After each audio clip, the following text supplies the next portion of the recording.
What does it feel like to truly face the impossible? To witness a sea of Zulu warriors, to drag a sled across 800 miles of Antarctic ice, or to vanish without a trace in the Arctic's Northwest Passage? These are the questions Rob Caskie explores through his powerful storytelling. He shares epics of human beings in extreme circumstances, revealing how we truly behave when the chips are down, when our true strength is revealed under pressure. Rob, a renowned storyteller and a host of engaging storytelling podcast, is with us today. He'll be sharing compelling short stories regarding South African history, polar exploration, and more current matters. Rob is also a fellow KZNite and has lived in my hometown of Howick. We even attended the same high school and the same university. You'll recognize him by his signature stick and khaki shorts. Welcome, Rob. Thank you, Kate. Wonderful, wonderful indeed to be here.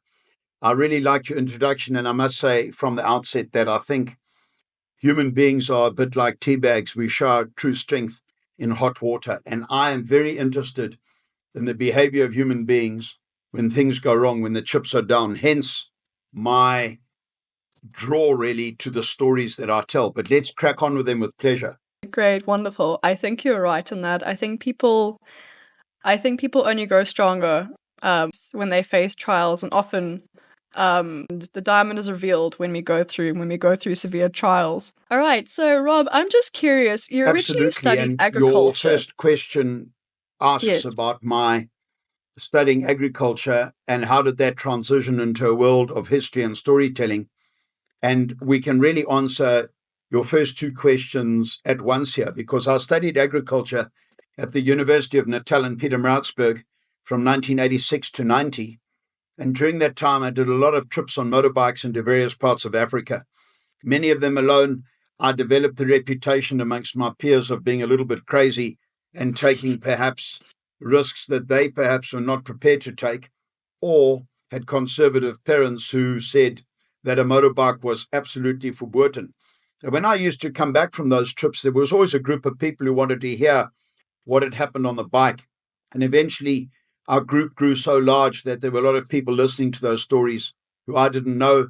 We were moved out of the AgFac canteen onto the banks under the trees of the car park. And then one needs to fast forward 11 years, because I did not realize at the time that I was developing a reputation in their mind of telling a reasonable story. And one of the people who used to listen to those stories, who I really hardly knew, became curator of the Rorke's Museum on the Anglo-Zulu War battlefields, and in that position was very friendly with David Rattray. And David was looking for someone to help him with the telling of the stories on the battlefields. And the curator gave it some thought. He remembered my stories and my storytelling about motorbike trips and said to David he didn't know what I was doing, where I was, or whether I'd be interested, but if I was, he could probably teach me the history. So he introduced me quite fortuitously to David Rattray a full 11 years after I finished university, with the idea of helping David to tell stories on the Zulu War battlefields. That was in March of 2000. And as I say, with no background in theatre, drama, public speaking, or history, it was a 180-degree change in my career path in my mid-30s in the year 2000 that really took me on this journey of storytelling. That is quite amazing. I must admit that I knew some of the story, but I wasn't aware of the whole story itself. Can you tell us a bit more, Rob, about what inspired you to do these solo motorcycle trips, and where you went, and perhaps one or two scenes that you saw that really moved you? Well, I lost my mother at age 12 at junior school, and then my father died in my second year at university. So it left our family. I was the oldest of three kids in a somewhat difficult position. Couldn't afford university, paid my way through university, certainly couldn't afford a car. A lot of my colleagues had the university paid by parents and had cars and so forth. And those parents could thus dictate that those boys and daughters never rode motorbikes. So for me, a motorbike was really the only option of getting around. And in my matric year, I was lucky enough to go to Botswana as part of a school trip. And it changed my entire outlook about what lay beyond the borders of South Africa and what lay out there. So I became ever more determined to travel internationally and try and learn more about the world. And by the time I left university and left my work in Botswana and a trip across Africa with Kingsley Holgate, I decided on three primary objectives. One was to walk in the high Himalayas in Nepal and Tibet. The second was to drive the Alaskan-Canadian highway from Dawson Creek, British Columbia to Fairbanks, Alaska. And the first was to try and travel across Africa from Cape to Cairo, which I did in 93 with Kingsley Holgate. And in terms of unique experiences on those trips, I had a situation where my motorbike broke down in the Zambezi Valley in Zimbabwe, and I literally chained the bike to a tree, having taken out the engine and put thorn bushes around the tires that hyenas and that didn't destroy the tires, and hoped nobody would find it or steal it, and hitchhiked with a small shoulder bag and the engine in the other hand all the way back to Harare. Had Sorry, to Rob. get I'm just parts gonna have to couriered up. quickly. I'm gonna have to tell these dogs to shush. I'm so sorry. They are. Sorry, Rob. I'm sorry to interrupt you about that. Can we carry on? Sorry about that. They really just started yapping out of nowhere. I'm so sorry. I'm not quite sure if I should put in headphones maybe to try and block the sound. Yeah, I don't want to interrupt the flow. Let me see if I can do this rather just to get rid of them because they're noisy and very obnoxious. I'm just gonna see if we can try this maybe. Sorry, Rob. Sorry about this. They just started barking out of nowhere. All right, let's see. All right, Rob, are you there? I am, yes. All right. I don't think my headphones are picking up. Okay, let's just carry on. Sorry about that. I'll just have to edit that out during the actual interview. I'm so So sorry. Carry on. So you I, talk. I, Yeah. I hitchhiked with a shoulder bag and the engine all the way back to Harare and had to get parts couriered up from Pretoria. I didn't have the money for the parts, so a very kind friend offered to pay for the parts and the courier to get them up to Harare. I then had to do the repairs to the engine, fairly major repairs. The timing chain had snapped and done all sorts of damage to the valves in the head. Then hitchhiked back to the motorbike, hoping the bike was still there, that the engine would run, and that I could indeed ride it out of there all on my own. And it really was a seminal experience in terms of proving to me what one can do alone when the chips are down, and that I could manage on these motorbike trips alone despite the dangers. And it really sparked in me just intention to travel far more. I've been to Kenya 3 times on a bike. I think Zimbabwe 17 times. I've been to Zaire on a motorbike. I've been many times to Malawi, up through Mozambique, or through Zambia. So I've done a fair amount of traveling on bikes in Southern Africa, and then a lot of traveling subsequently abroad. But travel certainly is in my blood and something that has helped to form me and my opinions of many things. Sure. Quite amazing to hear about how you decided to take this huge, I think, leap of faith, and how you, I think, discovered the possibilities of human endurance. It's quite amazing. Thank you for sharing that with us, Rob. And so this is really what I think launched your storytelling career. Am I right? You mentioned, sitting on campus telling other students these stories, and I think this really started the whole storytelling adventure for you.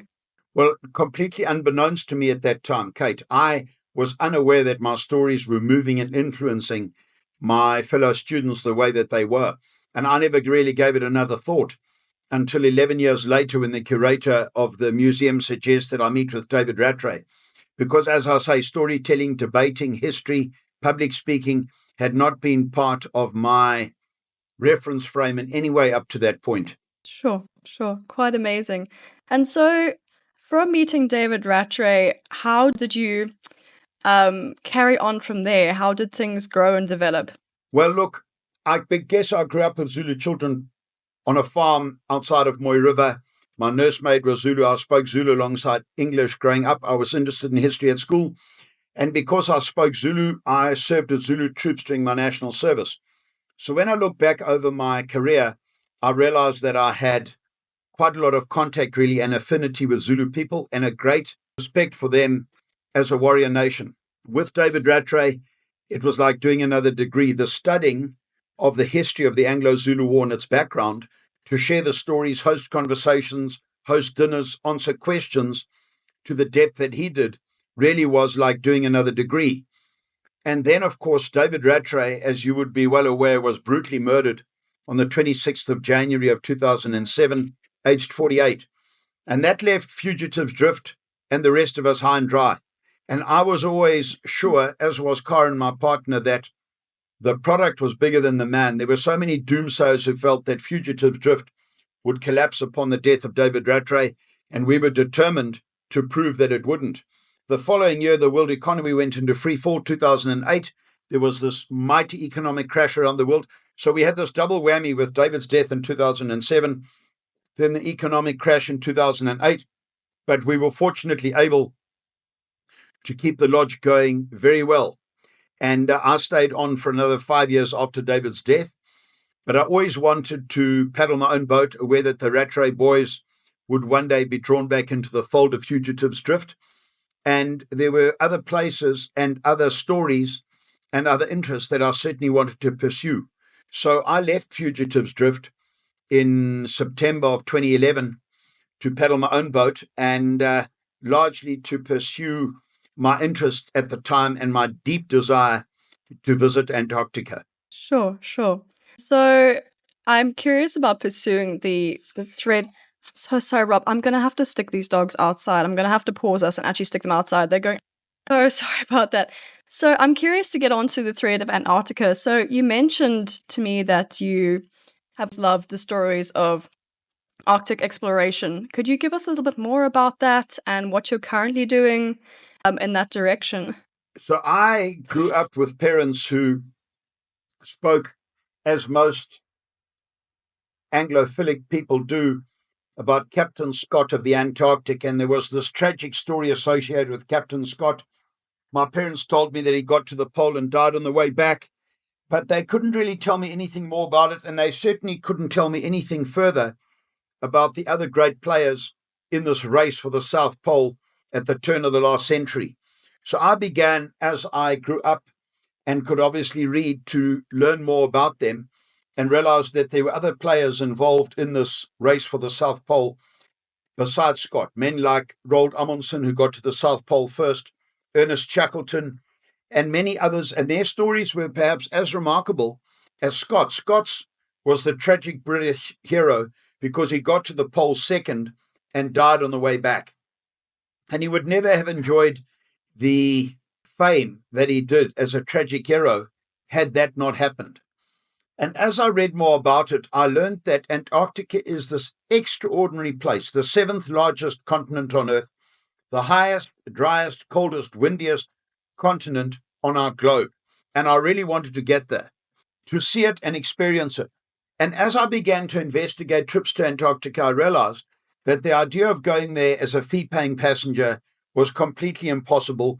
I would have to go there as a staff member on board of ships, telling stories to try and get to Antarctica. So it was a deliberate exercise to that end. I began telling stories about Scott, Amundsen, Shackleton, Antarctic exploration in land-based venues here and in England, hoping that somebody would hear me and say we should get this guy onto a ship, telling these stories to passengers on their way to and from Antarctica. So I began that journey, really. I started researching in 2008. I started telling the stories with vigor in 2011, which was the centenary of Amundsen getting to the pole. 2012 was the centenary of Scott attaining the pole and dying on the way back, and so forth. And I've been doing trips to Antarctica as a result every year, a number of times since. So my first trip was on a jet out of Cape Town to the big Russian base, Novolazaryevskaya, with a company called White Desert, to tell a story about Amundsen and Scott's race on the centenary of the day that Amundsen got to the pole, which was the 14th of December, 1911. The centenary is 2011, and I've been doing it ever since and love it. It's one thing that I love and I hope to continue doing as long as I can and as long as I'm invited to join the ships telling these stories. Sure, quite amazing. And I must ask, Rob, what are some of your favorite stories and what do you find captivates your audience as well? Are there any particular So look, Isantlawana is one of the favorite stories. It's such a powerful, primal, evocative, beguiling story. there's no way that you can't be moved and engaged in that story. The story of Shackleton these days is particularly popular, never mind the fact that he's become renowned as such a great leader of men, but more particularly the interest after his ship was found on the 5th of March of 2022, which was the centenary to the day of his burial on South Georgia.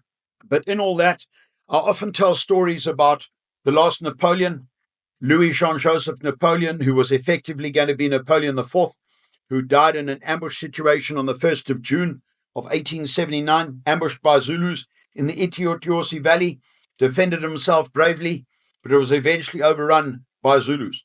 I often tell the story too about Harry Volater, who was pulled off a horse by a lion in the Kruger National Park in August of 1903, and how he eventually killed that lion with a sheath knife that happened, fortunately, to still be in the sheath on his belt. So, yes, I have a plethora of stories that I tell. Those would be among 4 that I love telling and guests love hearing. I also tell stories these days about the Iditarod sled dog race in Alaska, the building of the Alaskan-Canadian Highway, the accomplishment of the Northwest Passage through from Greenland all the way through to Nome on the Bering Sea. And I'm going up there end of June for the month of July on ships working on the west coast of Canada and Alaska. But it would be very difficult to identify my favorite stories. I think St. Luana is my favorite to tell. But I think really my listeners who've listened to an array of my stories need to be asked as to which are my favorite, because my partner Karen reckons my Rookstrift story is better and more powerful than my St. Luana story. Guests on board ship would certainly have their favorite. Yeah, it's very interesting. But certainly St. Luana, Shackleton, the Prince and Peril of France, Volater and the Lion are amongst my favorite stories to tell, whether they are short sort of 15, 20-minute slots or a full 90-minute slot. Wonderful, wonderful. So, and I think so different if we're looking at stories from, Arctic explorations and we're looking at South African history. I mean, one could almost ask, what is the connection are there any connections between these two very different parts and aspects of history? Is it leadership that are these common themes? I'm just curious to hear from you what draws to both at the same time. Well, look, leadership is certainly a common theme. For me, more particularly, is survival against the odds. Whether you're considering in South African history, the doughty Boers and voortrekkers who made the Great Trek and had to survive against all odds as they travelled into the hinterland of South Africa, the British soldiers who came and faced the mighty Zulu warriors, or those explorers who are going down to Antarctica. Although the temperatures here are markedly different to those in Antarctica, there are many fundamentals that remain exactly the same, and that of leadership, that of survival, that of always believing in a positive outcome, and that of surviving against all odds is a common theme that runs through all of those. So that is really the part of the story that appeals to me and why I love telling these stories so much. Wonderful, wonderful. And I think so interesting, again, when we're looking at people and facing up to these seemingly impossible tasks. Going back to Isandlwana, Rob, what in particular, what stories can you share from Isandlwana that you think are I would say not the most relevant, but that really captivate you? Any particular moments? So there's a moment at Isandlwana where the Zulu army come rushing down off the Nkutu escarpment to attack the camp. And the British opened fire with their Martini-Henry rifles, their 7-pounder cannons, and so forth. And eventually the Zulu advance is checked in its tracks. It is checked. And the Zulus go to ground and are taking cover in any cover they can find and are being smashed by the British rifle fire and the British cannon fire. And a young regiment called the Umqejo, who were 30 to 33 years of age, were being so smashed in the middle of that Zulu advance that they were about to turn and withdraw. You must understand at that time that Zulu men were not allowed to marry or enjoy a woman fully for the first time until they bathed their assegai in blood. They call it gazimkanto, the washing of the spears. And a famous Texan called Donald R. Morris wrote a wonderful book about the rise and fall of the Zulu nation, titled exactly that, The Washing of the Spears. Now, these men, 30 to 33 years of age, were dying to get into the thick of the fight, to bathe their assegais in blood, to go home to glory and gifts of cattle and women. And they were being so smashed that they were about to turn and withdraw. And had they withdrawn, they may have precipitated a mass withdrawal of Zulus as the middle of the Zulu advance broke. But an old man called Mkosana Kampuntlana of the Biela clan, who hailed from the KZN town of Melmoth, stood up like a colossus behind his men and strode through them to the front, with his old grey cross around his shoulders and his estok or headring, the wax headring in his head denoting seniority and marriage, and the iseko, that's the Royal Award for Bravery, the lion's claw necklace around his neck.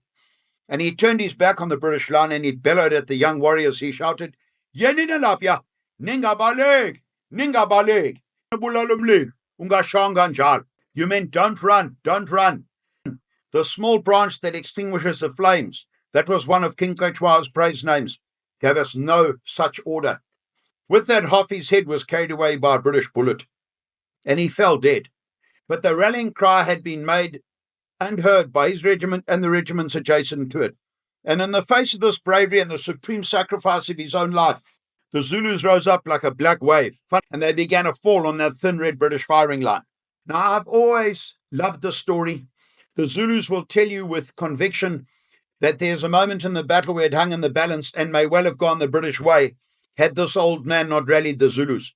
And I remind my listeners, black and white alike, that extraordinary outcomes often arise from the actions of single human beings, and that single human being literally changed the outcome of the Battle of Isandlwana with his rallying cry. And what a lot of my listeners and visitors to the battlefields are unaware of is the fact that the commander of the Zulus, a man called Inchingwayo Gamachola Koza, had jog-trotted from Ulundi, their capital, to Isandlwana, a distance of 110 kilometers over 4.5 days, to lead the Zulus in this most auspicious of battles, and that he was 70 years of age. Now, there are so many lessons that come out of that for me in terms of there being no substitute for experience and so forth, and how we often dismiss our elders who should still be making very significant contributions to society, as this man did to his kingdom and his king at Isandlwana. So there are many stories that emerge from Isandlwana that really resonate with me and that I like sharing with my guests. Sure. I must say, Rob, you had me captivated there when you were talking about the old man and his rallying cry. I just actually stood in awe. I think of your ability to engage people in the story in the moment. And I think aim, am I right, is to moments in history and to draw people into them, to almost make a picture of these, of get them to look and get your audience to look past their assumptions and perhaps look directly into the past. It's quite fascinating. I think your way of saying is quite amazing. And I mean, your pronunciation is also on point. So I love how you combine your skills, make a unique it's for people. And you that you have a lot of foreigners that you speak to as well. What do you find that they are looking for when they come to South Africa in terms of storytelling, if I may ask? Well, I think that foreigners who come to South Africa are looking firstly for an objective, hopefully, of history, because a lot of the history that is presented is very biased and jaundiced. A lot of them are looking for stories that they can relate to, particularly the woman. And in stories about battlefields or stories about history, I feel the way to tie them in and immerse them in the story is to tell human stories, because women particularly always relate better to human stories than they do simply to historical stories.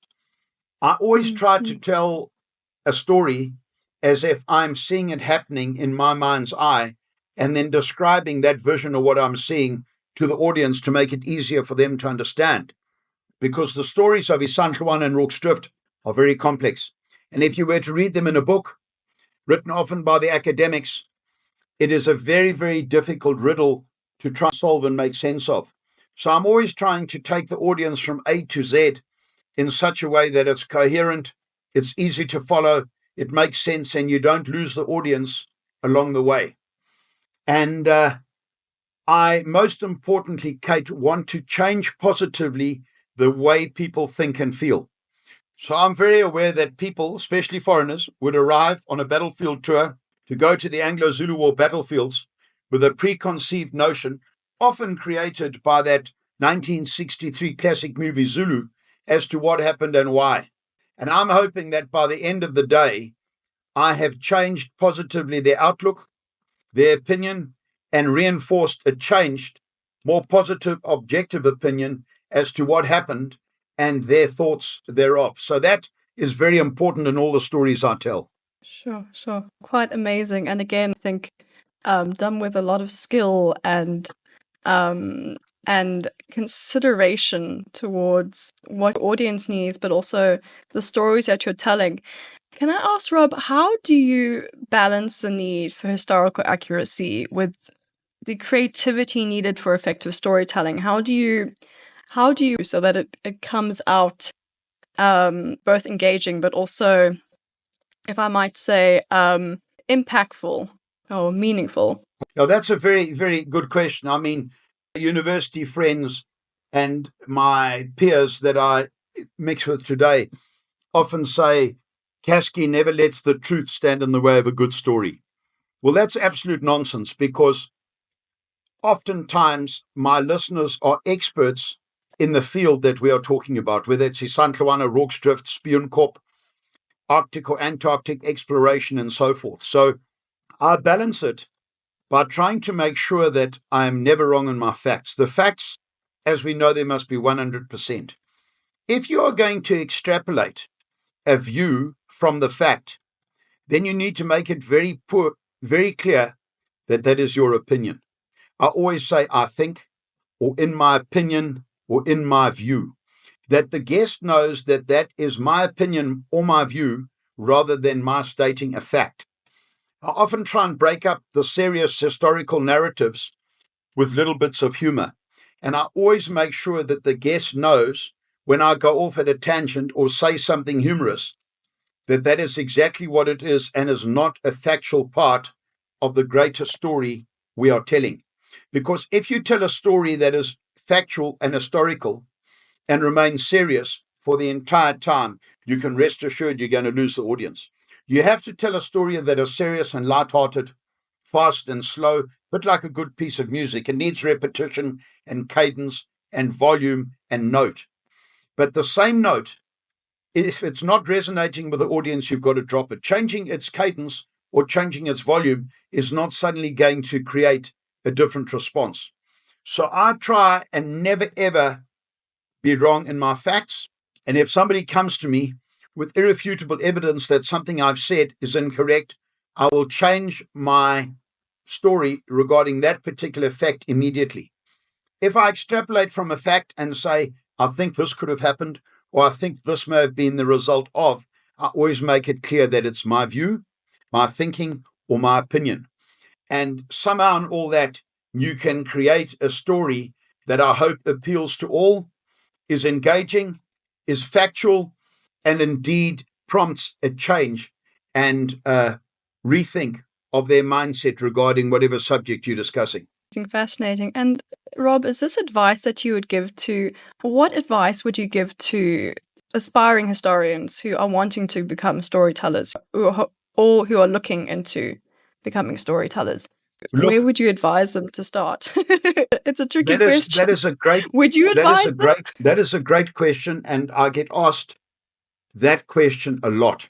I would recommend anybody wanting to develop a career as a storyteller that they expose themselves to other storytellers and see how successful storytellers are sharing stories, not necessarily making a living from it. There are very few professional storytellers or speakers, I think 3%, who make a living from telling stories or speaking full time.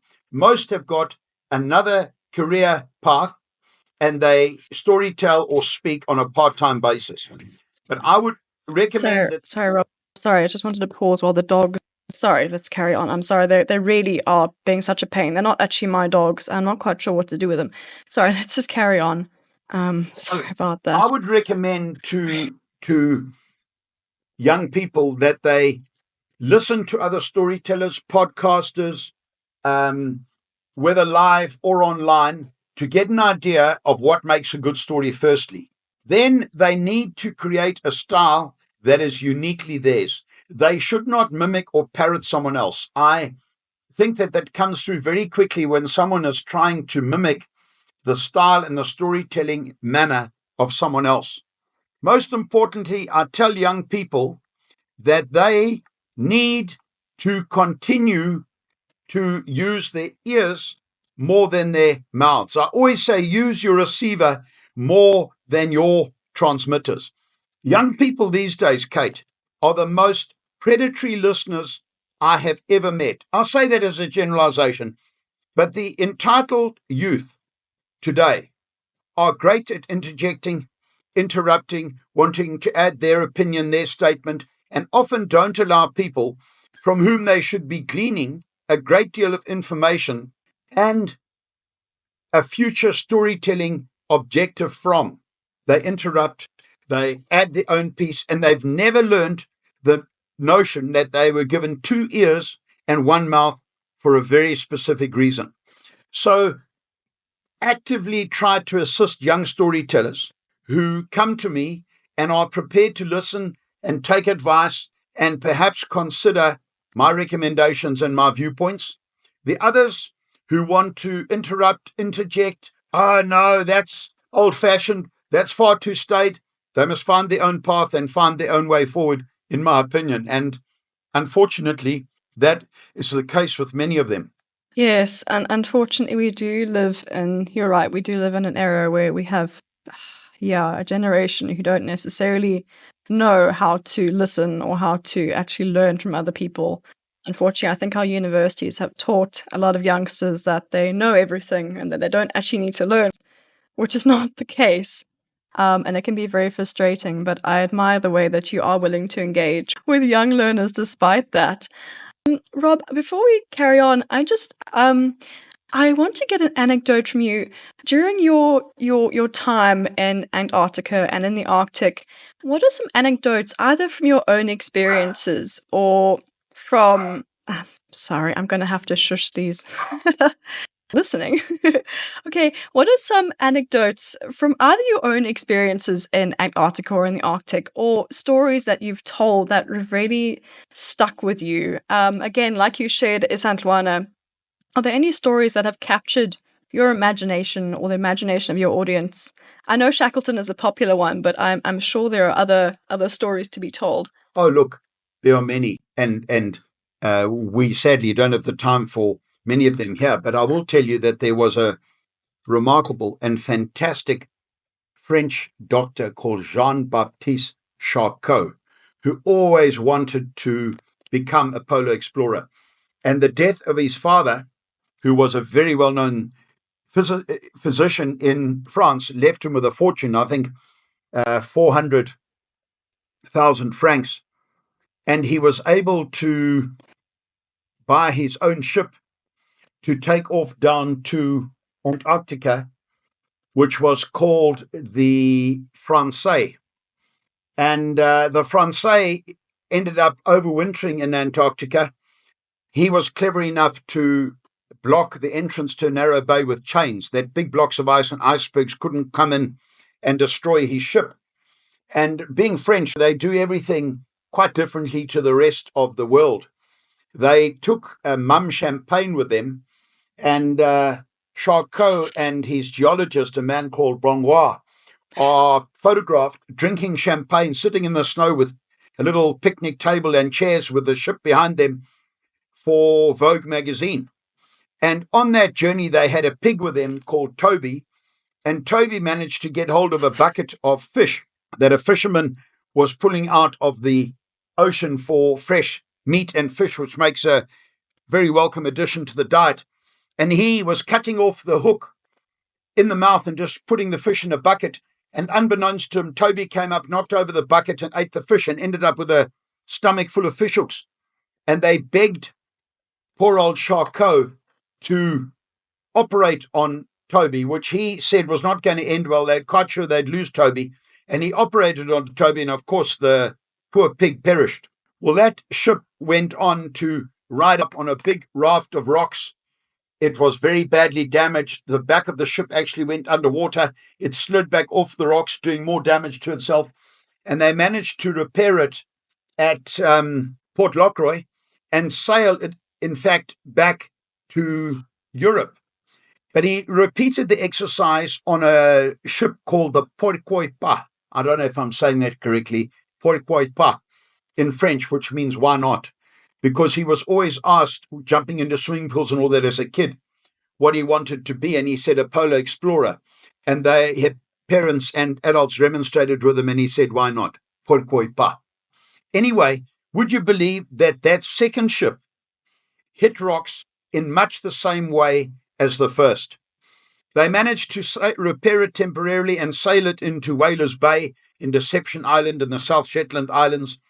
And Charcot asked divers to go down with a suit and an airline to the surface on a sort of scaffolding that they let down in that icy water alongside of the ship to investigate the damage.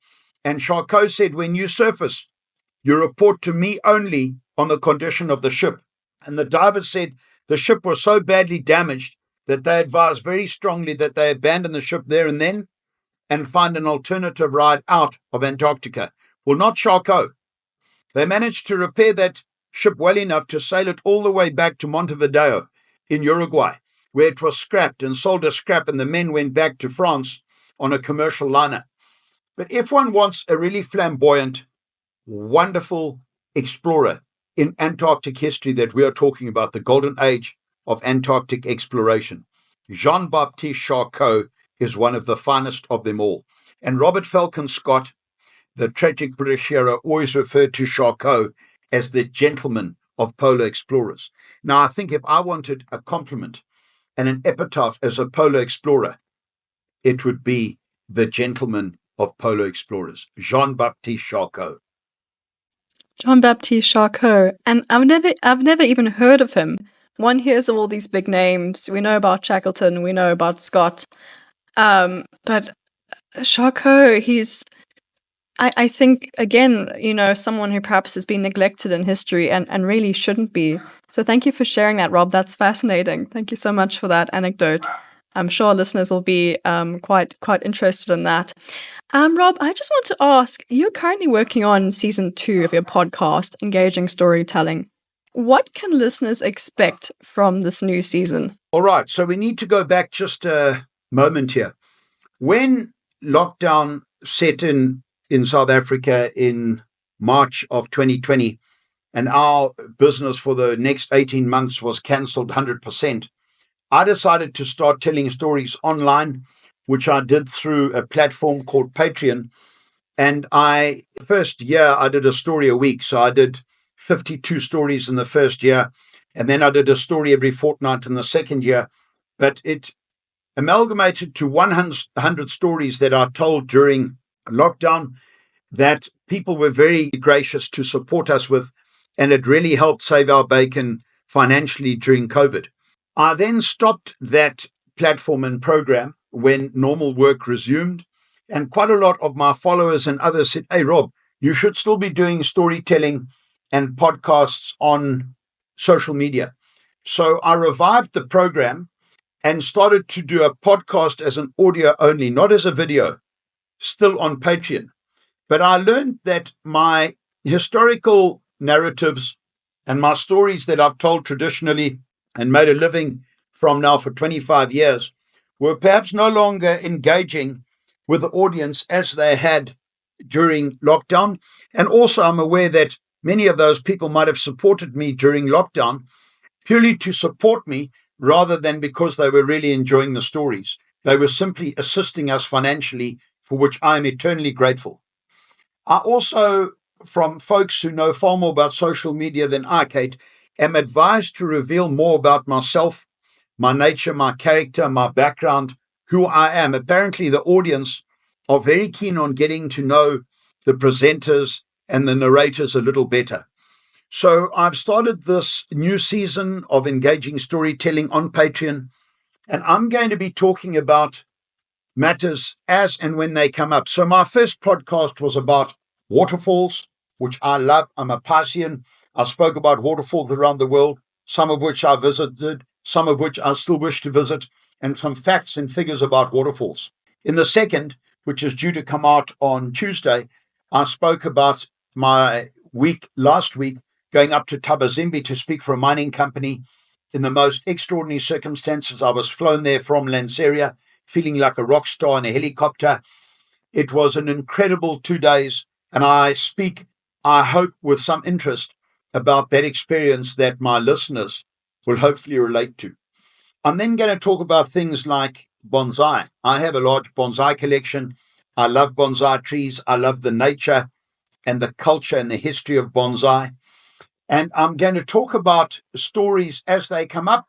And I'm also going to be doing a podcast about predatory listening, which we spoke about earlier when you were asking about young aspiring storytellers and this idea of not listening carefully to a conversation, but rather waiting to interrupt, to interject, to add a point of your own that you feel may be of more importance, instead of really engaging with and listening carefully to the story at hand. So that really is a broad overview of season 2 of Engaging Storytelling, which I'm hoping very much my listeners are going to enjoy. Trying to get subscribers on these platforms with the overload of social media as it is very difficult.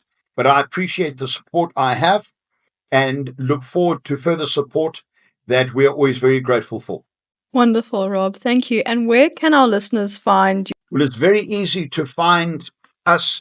Find me on Patreon.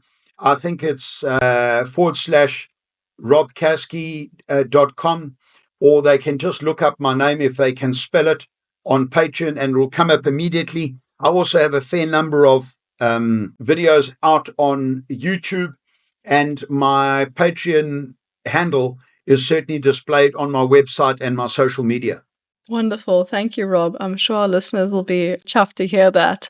Thank you so much, Rob, for your time and for sitting down with us today. If I can ask one last little question before we end off. If you could sit down to dinner with any historical figure from any period of history at any point, who would you choose?